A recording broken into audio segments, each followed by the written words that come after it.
Hi, and welcome to the Waterbrook Online. I'm the Reverend Dr. Pete ODERA, and I'm so excited to be in your space today. Thank you for allowing me the time to bring a message to you. Today's message is entitled, Your Help is in Your House. Your help is in your house, and I hope it'll be a blessing to you. Welcome, come go with me as we delve into today's subject. God bless you.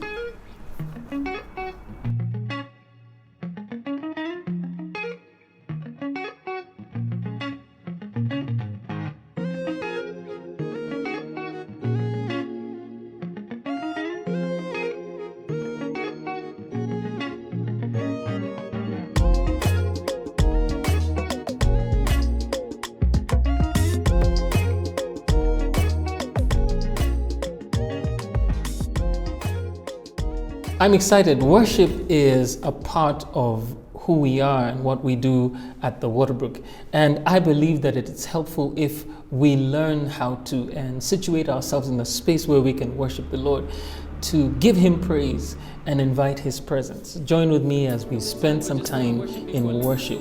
This is something that we recorded a while ago. I hope it's a blessing to you.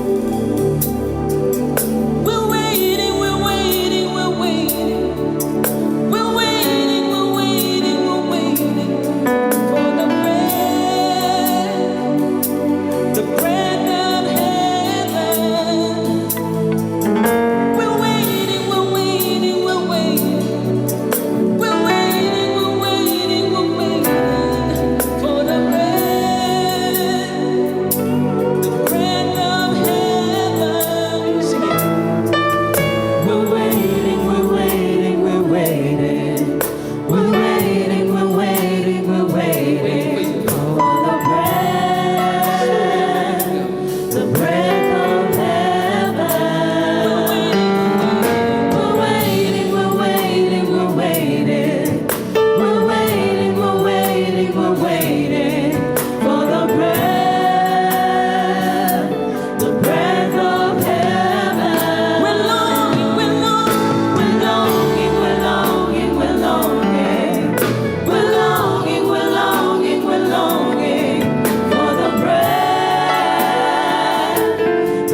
was a blessing to you, and I'm praying that this is such a thing that we get into the habit of doing, into spending time in worship. But today's message isn't about worship. The message is entitled, Your Help is in Your House. A fantastic story here. It's a little story in the book of 2 Kings. I'm going to be reading from 2 Kings chapter 5. From verse 1, I believe it is, until verse 16. So it's a little bit busy, but if you just listen, it'll be a blessing. Naaman, or Naaman, depending on where you went to school, primary or primary. Naaman, commander of the army of the king of Syria, was a great man with his master and in high favor, because by him the Lord had given victory to Syria. He was a mighty man of valor, but he was a leper. Now the Syrians, on one of their raids, had carried off a little girl from the land of Israel, and she worked in the service of Naaman's wife. She said to her mistress, "Would that my Lord were with the prophet who is in Samaria. He would cure him of his leprosy." So Naaman went in and told his Lord, "Thus and so spoke the girl from the land of Israel." And the king of Syria said, "Go now, and I will send a letter to the king of Israel." So he went, taking with him, pay attention, 10 talents of silver, 6,000 shekels of gold, and 10 changes of clothing. And he brought the letter to the king of Israel, which read, "When this letter reaches you, know that I have sent to you Naaman, my servant, that you may cure him of his leprosy." So Naaman, or Naaman, the same dude, was sent with a letter. And when the king, verse 7, of Israel read the letter, he tore his clothes, it's kind of dramatic, and said, "Am I God to kill and to make alive, that this man sends word to me to cure a man of his leprosy? Only consider and see how he is seeking a quarrel with me." But when Elisha, the man of God, heard that the king of Israel had torn his clothes, he sent to the king saying, "Why have you torn your clothes?" Now you need to understand that the tearing of the clothes was a symbol of mourning and great loss. So this is the way that they expressed terrible things. So he was asking a question, "Why have you torn your clothes?" Go back to the reading. "Let him come now to me, that he may know that there is a prophet in Israel." So Naaman came with his horses and chariots and stood at the door of Elisha's house. Verse 10, "And Elisha sent a messenger to him, saying, Go and wash in the Jordan 7 times, and your flesh shall be restored, and you shall be clean." But Naaman was angry and went away, saying, "Behold, I thought that he would surely come out to me and stand and call upon the name of the Lord his God and wave his hand over the place and cure the leper. Are not Abana and Parpar, the rivers of Damascus, better than all the waters of Israel? Could I not wash in them and be clean?" So he turned away and went away in a rage. Verse 13, "But his servants came near and said to him, My father, it is a great word the prophet has spoken to you." "My father, if it was a great word the prophet has spoken to you, will you not do it? Has he actually said to you, Wash and be clean?" So he went down and dipped himself 7 times in the Jordan, according to the word of the man of God, and his flesh was restored like the flesh of a little child, and he was clean. The King James says this a little bit differently, and it says, it reads, I want to read that last bit again. Here we are. "And the servants came near and spake unto him and said, My father, if the prophet had bid thee to do some great thing, wouldest thou not have done it? How much rather then when he saith to thee, Wash and be clean? Then went he down and dipped himself 7 times in Jordan, according to the saying of the man of God. And his flesh came again like unto the flesh of a little child, and he was clean." Let's go verse 15. Verse 15 now we'll go back to the English Standard Version. "Then he returned to the man of God, he and all his company. And he came and stood before him, and he said, Behold, I know that there is no God in all the earth but in Israel. So accept now a present from your servant." Elisha hears what he did. But he said, "As the Lord lives before whom I stand, I will receive none." And he urged him to take it, but he refused. May the Lord grant us the understanding from the word of the Lord. I pray that the Lord will help me and that the Lord will help us as we look into his word. In Jesus' name. I want to talk a little bit. My message is entitled, Your Help is in Your House. In Kenya and most of Africa, we have what we call house helps or domestic managers. Some of us call them domestic managers or maids. And we had a house help who lived with us for 11 years. It was quite amazing. And the only reason she didn't come, she's not with us now, is because we moved out of Nairobi and she wanted to stay in the city. And so we're still in touch with her. We're actually friends, and it's such a blessing. My girls, I can't even remember how little they were when Beatrice came to live with us. It was, in fact, we just called her Auntie Beatrice, and in fact, the girls called her Auntie B. So many of us have an Auntie B, Auntie Beatrice, or whatever it is, in our homes. These are indentured workers who help us to do domestic chores and have been in our communities throughout history. Some of us have a very intimate relationship with them. They've become part of the family. Some of us have not so nice relationship with them. That's not what I want to talk about today. In ancient times, as we see sometimes in modern war, in modern warfare, the invading forces would take people captive and use their captive as indentured servants. This was something that was ancient. It's something that we've seen now in Central African Republic.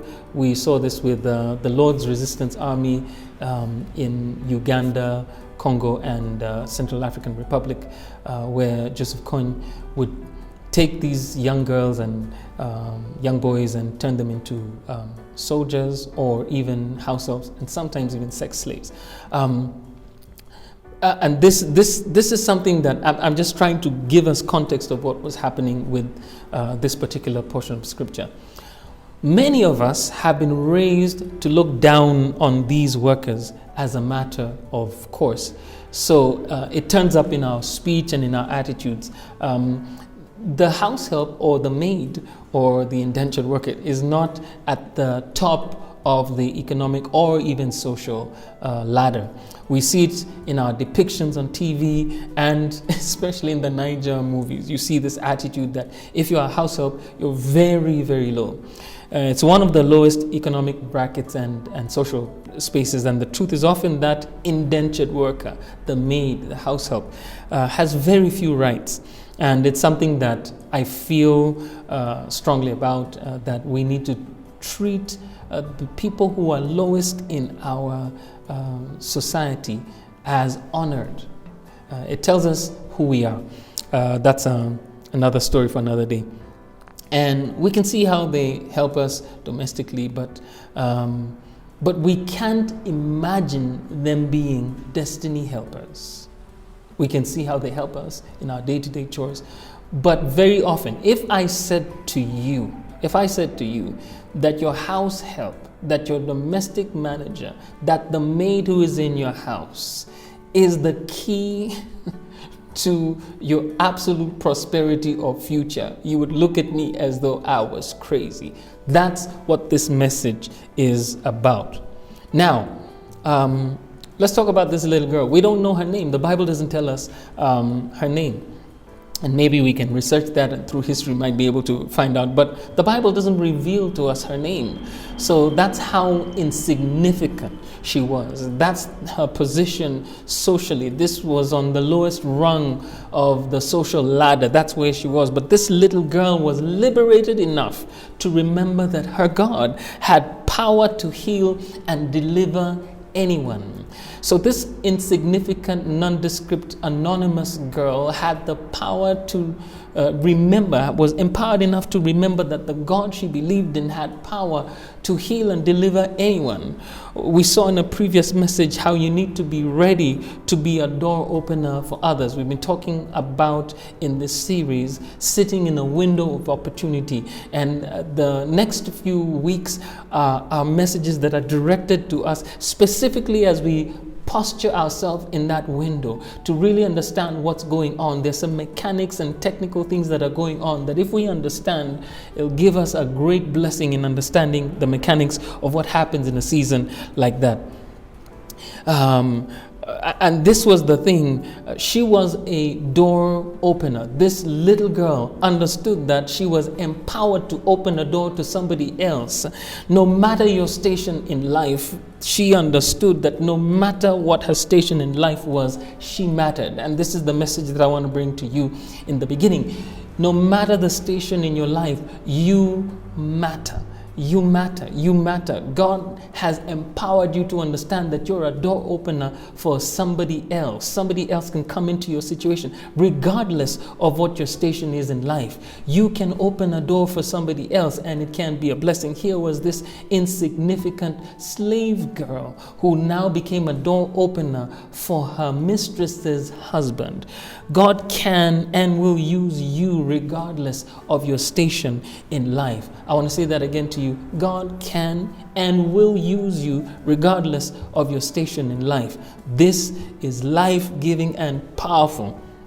And one of the things that I want to say a little more about this little girl, especially about us as African, is how successive governments have continued the oppression and repression carried out by the European colonizers.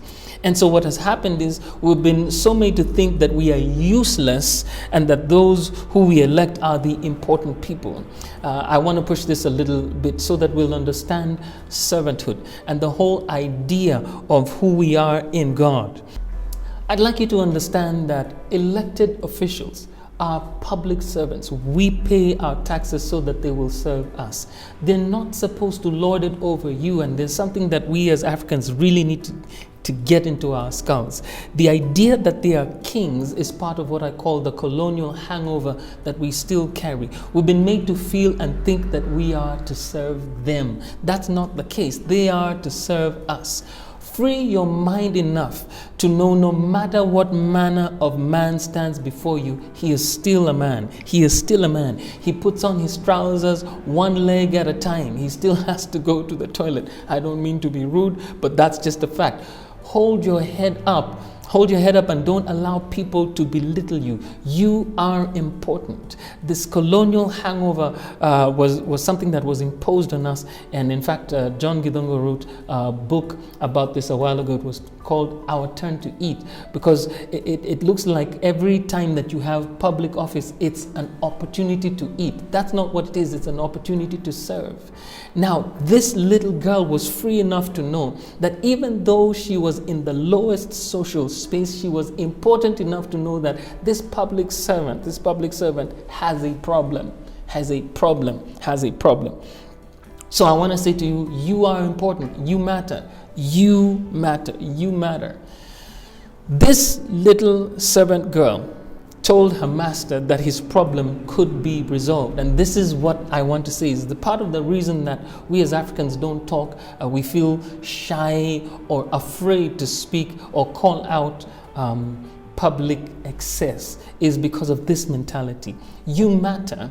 I'm saying to you, like that little servant girl told her master, your problem can be resolved. Sometimes you have the answer to something that's a huge problem, but you look down on yourself. Sometimes you're the one who carries the solution for your family, but you're looking down on yourself. Sometimes you're the one who God is looking to change the world, but you're looking down on yourself. Just because you don't have an education doesn't mean that you can't have answers. Just because you didn't qualify to go to a university doesn't mean that you don't matter in life. Expand your mind enough to accommodate the hope that is in the Lord. God called you for such a time as this.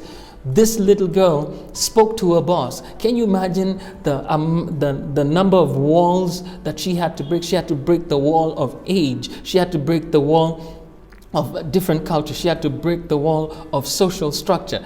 But she was bold enough to talk to her boss. Bold enough because God gave her courage to do it. And this is what I'm saying. The righteous are as bold as a lion.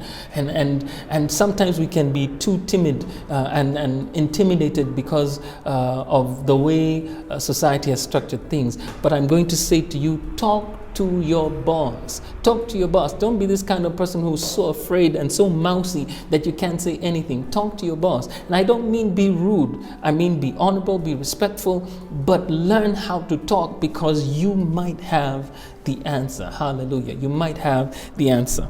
So she talked to her boss. And who was her boss? Her boss was Naaman, or Naaman, if you are taught by Europeans or Americans, they say Naaman.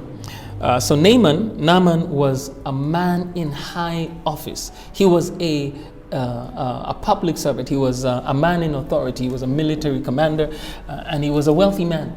So the Bible is describing the kind of man who operates at another level, at those high levels that I've been talking about here. He was a wealthy man, but he had leprosy. And this is the point that I want to make with this. Every Superman has kryptonite. Every Superman is also Clark Kent. Every man has his weak spot. It is the thing that makes us human. Naaman was sick with leprosy, and that was his problem. We're not told how advanced his illness was, but it was severe enough for him to seek treatment abroad. Again, like our African politicians. He sought treatment abroad. Naaman's problem wasn't just leprosy, and this is what I want to point out here. And as we begin to look at it, his problem wasn't just that he was sick. He had a problem with three things: his money, his mind, and his pride. And that's the three things that we're going to look at today. Naaman's money, his mind, and his pride. Those three things. So as we follow the story, the Bible says that he put together a monetary gift. It was the custom that if you were going to visit a foreign dignitary, that you took something as a present to them. But because Naaman was looking for a special favor, he wanted to prepare a gift that would bring something out. He thought that his gift was going to do something. So Naaman put together a monetary gift. The value of his gift in monetary terms was this. It was, remember, I said that we need to pay attention. 10 talents of silver and 6,000 shekels of gold. Now, I did some calculation, and this was interesting. Now, 1 talent was the equivalent of 35 kilograms. 1 talent was 35 kilograms. So that's 10 times 35, which is 350 kilograms of silver. 1 kg of silver is at my check, it was 760, about 760 or there about dollars. A kilogram is equals to about 716 or 760 dollars. My calculation, that's $716 worth this past week. That's, when we calculated it, about, if you do the math, that's about $250,000, 250.600, something like that, $250,600, not accounting inflation in today's money. So if I'm not counting for inflation, that was at least $250,000 of silver, just the silver. And then he had 6,000 shekels of gold. That's about 67 kilograms of gold. That's, if you do the calculation, it's about 67 kilograms of gold. That's like a shekel was about 11 grams. So if you do the math, it works out to about 67 kilograms of gold. That's about 3.876 million US dollars at today's gold price. So you can imagine the total cash was about $4.12 million, not counting the 10 changes of clothes. I just need you to understand the context so that you can see the kind of gift that he was preparing. He wasn't just preparing, like a consultation fee for the hospital. No, that's not what he was doing. He was going to see a man of God, and he had prepared because he was told, this guy has got power and he can resolve your problem. This was the value that he was placing on the gift that Elisha had. Amazing, amazing. Amazing, amazing. But we see later that Elisha refused the gift. Hey, come on. Elisha refused the gift. He was basically saying, you can't buy me. Why would Elisha Why wouldn't Elisha receive a $4.12 million gift from this general? After all, the Bible says the wealth of the sinner is stored up and prepared for the just. Doesn't God want the prosperity of Elisha's ministry? Is it possible that Elisha understood politics very well? Is it possible? And here's my point, because we have in this, especially in this season of elections in Kenya, elections are a year away.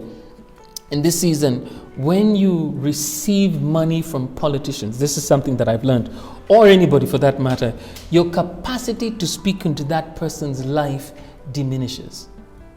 Let me say that again. When you receive money from politicians or anybody in some position of authority, your capacity to speak into that person's life diminishes. And this is a thing that I like many of our preachers to understand, that when you invite these politicians into your buildings, into your house, into your projects, and you ask them for money, what happens is that in a way, what they've done is they've bought your voice. In future, if that person errs and you rebuke them, they can say, after all that I've done for you. So we need to understand the way these things work. And this is how politicians, this is actually the reason why politicians want the platform to go and speak in churches. It's because they would like the congregation to follow after them in them, because they're after the congregation. Don't make no mistake about it. Politicians don't go to church. Listen, if they're going to church to speak in the front, they're not going to worship God. They're going to get votes. That's what they want to do. That's what they want to do. They want to get votes. But if you allow the politicians into that space, they are able then to buy the voice of the church. And unfortunately, in Kenya and in much of Africa, this is what has happened. So be careful about big monetary gifts. Be very careful. The Syrian, in this case, thought his money could get things for him. What Elisha was trying to show him is that your money can't buy your healing. Ordinarily, your money could do stuff for you, but this was no ordinary thing. Be careful that you're not a greedy person. And a different sermon and a different message for another day was Gehazi followed after this man and went to obtain some of this money. But I want to say to you today, be careful that you're not a greedy person for money, because greed will ruin you. Greed will ruin you. I heard B.B. Winan say it like this. Fame is like a drug and money brings pride. If you're greedy, eventually pride will get to you. And the Bible said something here. So his problem was with his money, and Elisha refused the money. Basically said, this is not something that money can do. This is supernatural, and I want you to see and understand that the supernatural was what would bring healing to this man's life. So the first problem was Naaman's money. The second was his thinking, his mind. Verse 11 says, but Naaman was angry and went away, saying, behold, I thought that he would surely come out to me. Notice what he said, come out to me and stand and call upon the name of the Lord his God and wave his hand over the place and cure the leper. I thought. And this is what I want us to get into. The problem was his thinking, our thinking. He said, I thought. It's amazing how Hollywood and TV have created a picture for us in our minds of what things should be. How do we know that X or Y is an expensive or classy vehicle? Some of us have never laid our eyes on a Rolls Royce, but we've seen it in the movies and on TV that this is a classy or expensive vehicle. And so this in our minds have been created by Hollywood. Most of us have never seen or experienced, experienced a haunted house. But Hollywood. I've never been to a haunted house in my life, but I know you can even hear the sound. You can even hear the sound of the haunted house. And you know from just doing what? Watching movies. Let me make a point here. For the longest time, terrorists in films were more often than not Arabs. In films, you'd always hear them, what was that? Collateral Damage was one of the films, all those films that were made in the late 80s and early 90s. All of the terrorists were almost always Arabs. So when we think of terrorists, we can't see anything else because this is what the films were depicting. But I'd like to say something important here. We don't see Timothy McVeigh. Who? Exactly, Timothy McVeigh. Before 9/11, Timothy McVeigh was the most well-known terrorist in America. He was the Oklahoma City bomber. I think it was over 160 people who were killed at the Oklahoma City bombing. That was the largest, the biggest terrorist activity in US history before 9/11. This was 1995. Timothy McVeigh was in fact, he was a US war veteran. He had gone and fought in one of the US wars, and he came back and he blew up this building, killing over 160 people at one go. People don't see that when I say terrorists, when we say terrorists, we don't see that. We see the picture that was painted to us. But Timothy McVeigh was a homegrown terrorist in the United States of America. When we say terrorist, when I say terrorist to you, we don't see the IRA, the Irish Republican Army, which was responsible for the death of over 500 civilians in the UK.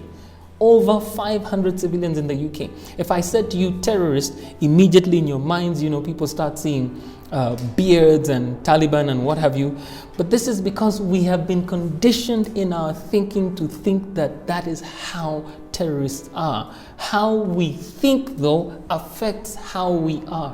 How we think affects how we are. Proverbs 23 verse 7 says, "As a man thinketh in his heart, so is he." How you think affects how you are. So it is important for you to start thinking straight. This man thought. We have ideas of how God is going to bless us. God will bless us, and so we put him in a box. We say, this is how God blesses. So we put him in that box. But your thinking can hinder your blessing. In this case, his thinking was blocking his blessing. Just because an Indian man did you wrong doesn't mean all Asians are devils. This is thinking. Naaman was used to seeing the way things were done in Damascus, and he figured this is the way it's going to work. God has another plan. It's not the way you see it. God has another plan. My brother, my sister, God has another plan. Don't put God in a box, because God can move outside of that box and bless you beyond what you can even ask or imagine. In fact, that's what the Bible says. He's able to do exceeding abundantly above all that we could ever do what? Ask or imagine. God can bless you outside of your imagination. Don't limit God to your rent or your bus fare. Don't limit God to your current problem. God can do exceeding abundantly above all that you ever ask or imagine. This man thought. He said, I thought. And then he got offended. But here's the other thing. That other plan that God had, often that other plan that God has to do with dealing with where the real problem is. When God is in the space of blessing you, very often what he's doing, he's really dealing with a problem at its root. Sometimes we think the problem is A, but really what the problem is way over on the other side, stuff that we can't even see. Naaman wasn't just sick, he was also proud and prejudiced. This is what we begin to see. He came with his entourage, and in modern day you can imagine the chase cars and the many things, but he had chariots and horses, and they came and they stopped at the prophet's house, and he expected a certain kind of treatment. In fact, if you go back to the word, it's so interesting. He says, I thought. Let's go back there. Where are we? Verse 11, he says, behold, I thought he would surely come out to me. So he expected some kind of reception. Oh, great man. He expected, I don't know, sisal skirts and mursik or whatever it was that they're doing. He expected this thing. I thought he would surely come out to me and stand and call. So he wanted this drama. And sometimes this is our thing, that we want the drama. And so we've gone to these ministries and spaces where people keep falling down and doing all this kind of drama and shaking and talking to demons, what have you. And there was nothing like that in this story. I thought he would come and do this and call upon the name of his God and wave his hand over the place and cure the leper. He wanted drama. And sometimes God wants something so simple that we forget what God wants to do with us. He expected this kind of treatment, this kind of drama, but the man of God didn't even come out to greet him. He sent somebody to go and tell him. In today's we will send a text message to him and say, this is the answer. I like Elisha. He wasn't moved by government officials or by political positions. He wasn't moved by any of these things. Elisha was willing to go out on a limb and trust God. He said, I'm not impressed by your current position. I'm not impressed. And Naaman got offended. He thought Elisha was telling him he was dirty. He got offended. He was prejudiced. Now that word, his prejudice, got the better of him. That word, prejudice, is two words. The prefix is pre, and the other one is judice, which is Latin to mean to judge before time, to judge before something. You're judging something before experiencing. This thing got the better of him, his prejudice. How many times do we jump to conclusions? Somebody is telling us something, but because of our prejudice, we jump to a conclusion and hear something else. Someone points to their nose to tell you that there's a breadcrumb. You are eating, so he tells you there's a breadcrumb. You jump to conclusions and things that they're telling you that you smell. So you're somewhere and they're doing this, and you've never been to a place where everybody's European, and so you're in this whole place where everybody's not like you, and the guy does this. He's trying to help you, but you think he's saying that you smell. It wasn't. He's trying to tell you, get the breadcrumb or the butter stain off your nose that you can't see. It was his thinking. Is your thinking throwing you away from your blessing? Don't let your thinking block your blessing. Don't let your thinking block your blessing. He was offended, and here's the other thing, and I want to get there because here's something that I think is important to us. He was offended that he was told to wash in an Israeli river. Now, I don't want us to fetishize Israel and the Bible. Because if you think about it, there was nothing special about the Jordan River. There was nothing special about it. In fact, the Syrian pointed this out. Aren't the other rivers better? So it's not about the river. The Syrian felt superior. He was saying Aramean rivers were cleaner in his opinion, as if it was in the cleanliness of the river that there was a blessing. The issue wasn't the river. The issue was that there was a divine instruction that he was given. God could have healed him with a flash and a bang and the drama that he was expecting, with smoke coming from the prophet's shoes. He could easily have done that. But Naaman's problem was not just physical. Naaman had the leprosy of the spirit, which is offense and pride. His help is hindered because he was proud. And this is, if you forget any of the things that I'm going to say today, I want to especially speak to you today about this. If you're a Kenyan, he was proud. Many of us are actually racist and tribalist, and we don't even know it. And we carry this thing with us, and we're proud and full of ourselves, and we are conceited, and we're actually proud, full of pride, and it's hindering us from getting our blessing. Our help is hindered because we are proud. Now let me talk to you, Mr. Kenyan. I've never seen such a prideful group of people as I have seen in Kenya.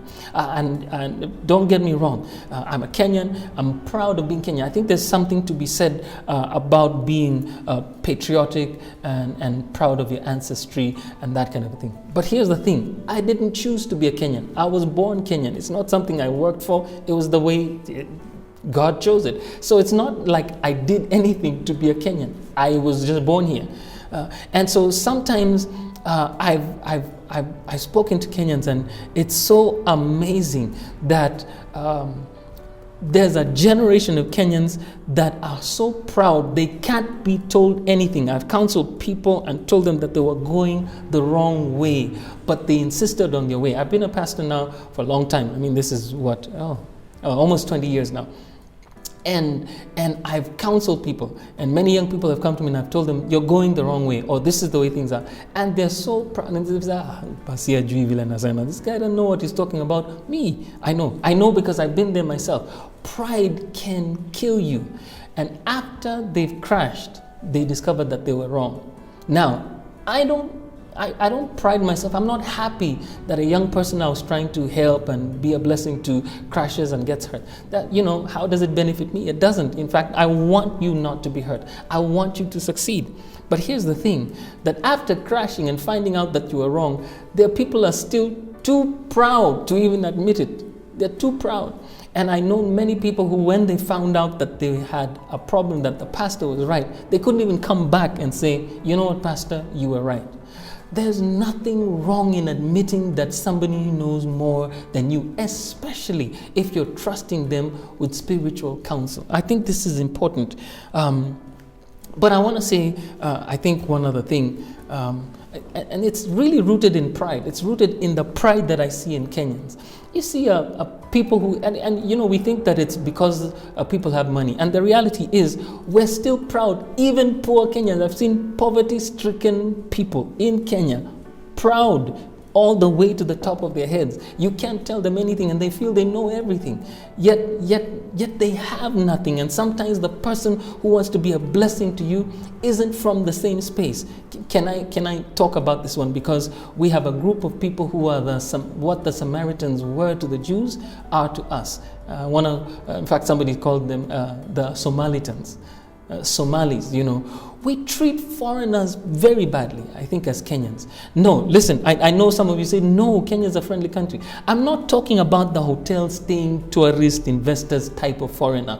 Those kind of people we always treat well. We treat them, because they come to our hotels, they come to our investment spaces. So we treat investors and tourists, we treat them very well because they are investing or building our business or economy.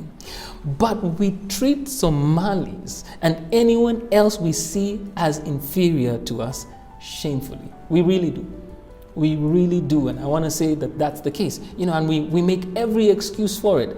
Ask any foreigner who has been even in a little bit of trouble in this country, and they will tell you what the experience was. I remember meeting a guy at we were talking about this then. He was trying to get his work permit at the immigration space, and he was treated as though he was a criminal, by the people at immigration.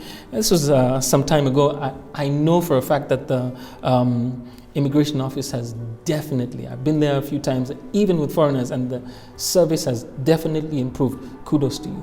But generally speaking, we criminalize refugees and demonize those in trouble.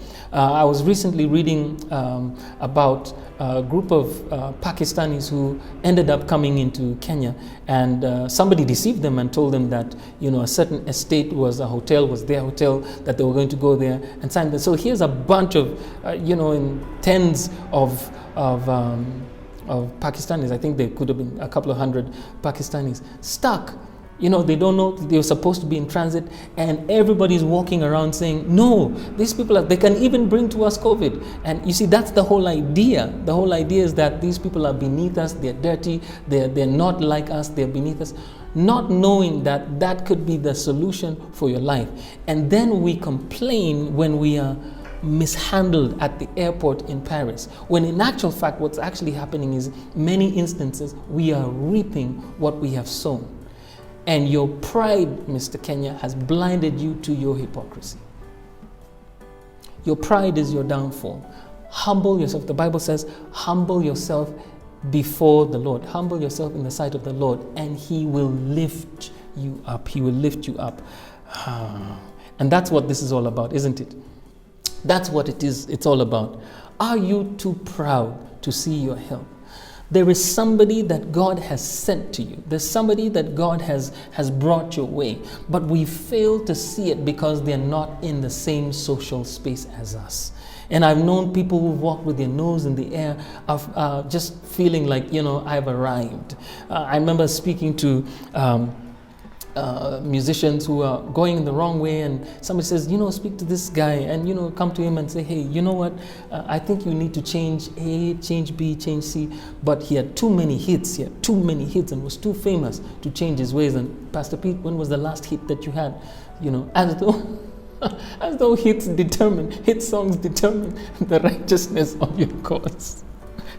I remember I was going for an interview once. I was invited to NTV, one of our local stations, NTV, and the same night there was a famous musician who was invited also to be on the same show. And I remember I was there, and I got there on time, which is early for me. And so the show was coming on, and it was an evening show. I think it was 8 p.m. So I got there at 7:30 because I was taught to always be early. So be there on time in case you have to do. So I was there early, and I was sitting down, and this young lady, one of the interns at the station, comes and says, "You've got to clear this place because so-and-so name withheld is coming."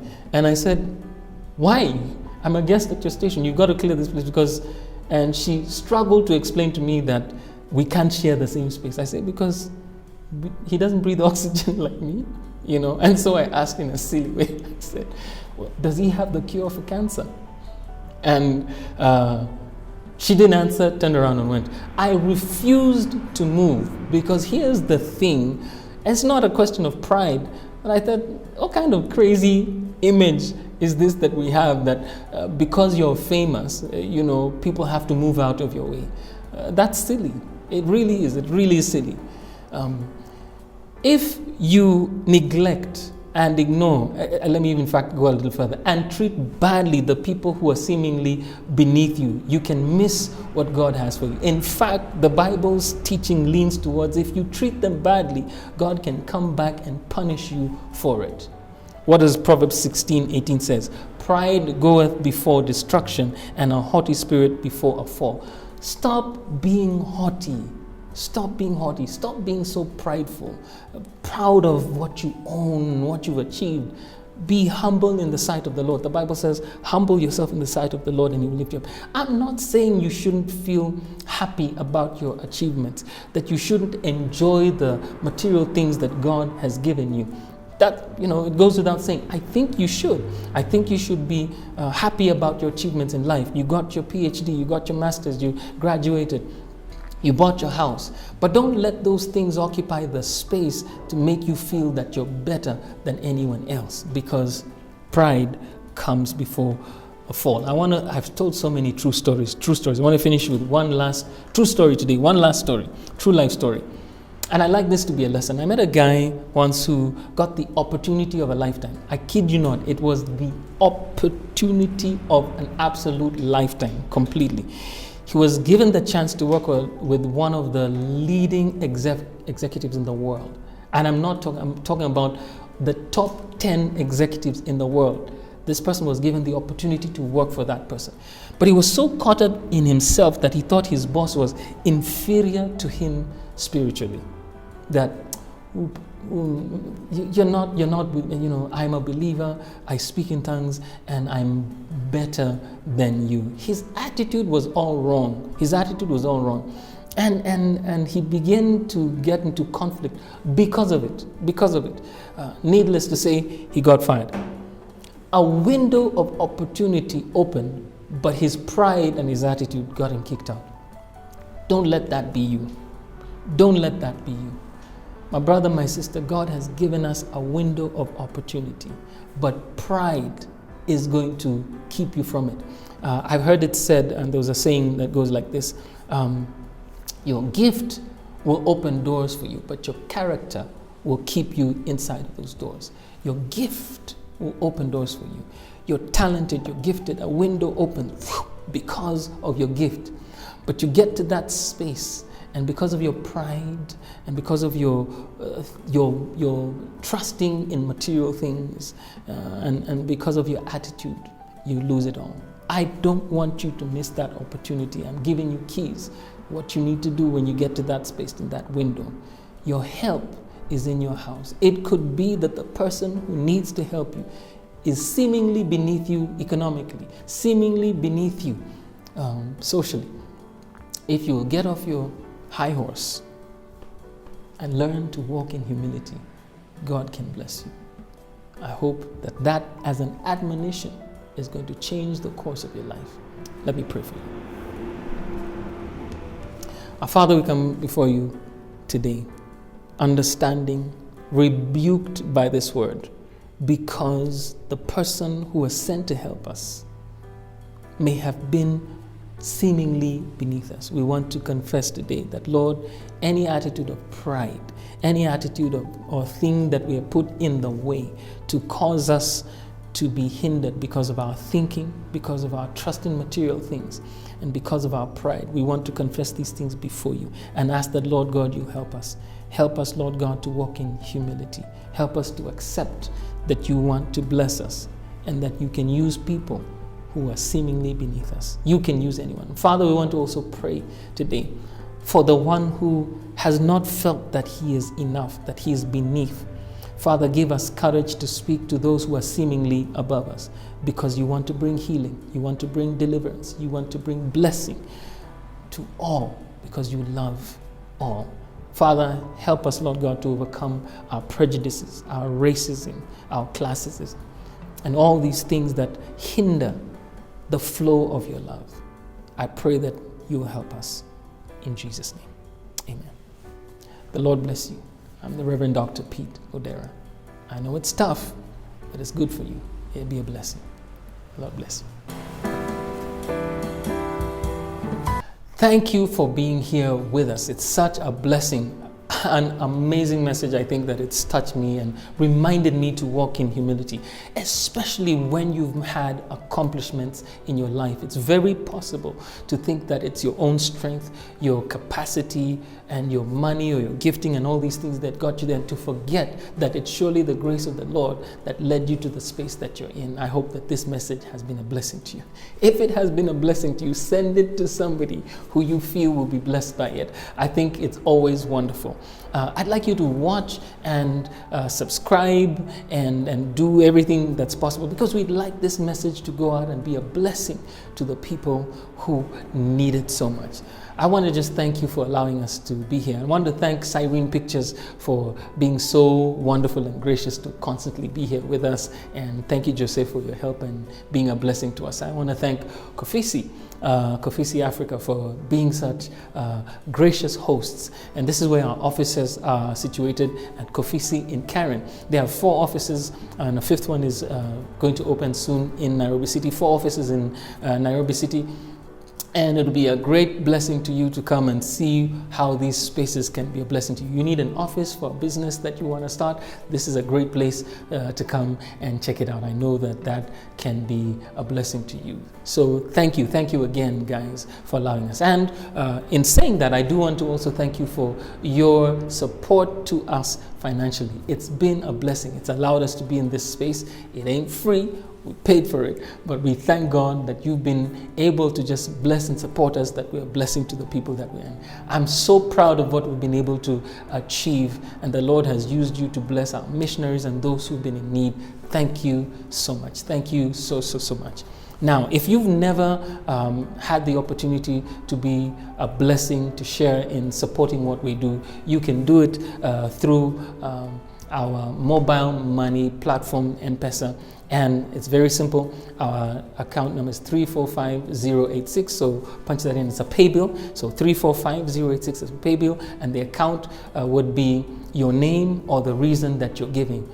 It can be an offering or just support whatever it is that you're doing. And it will be a blessing. I think it'll be a blessing to you. So thank you again. Or you can do it through the bank. Our bank account is held at Stanbic Bank Kenya. on Kenyatta Avenue, and our account name is Waterbrook Ministry, and the account number is 010,286-7596. And if I missed it or you missed it, it's scrolling at the bottom of your screen, and you can just go back and check it and send your thing. You can put a direct deposit or a standing order or whatever it is, and it'll be a blessing. So thank you. Thank you for staying the Waterbrook online. I know it's a blessing. Share it with somebody. I love you so much. Bye-bye. Great.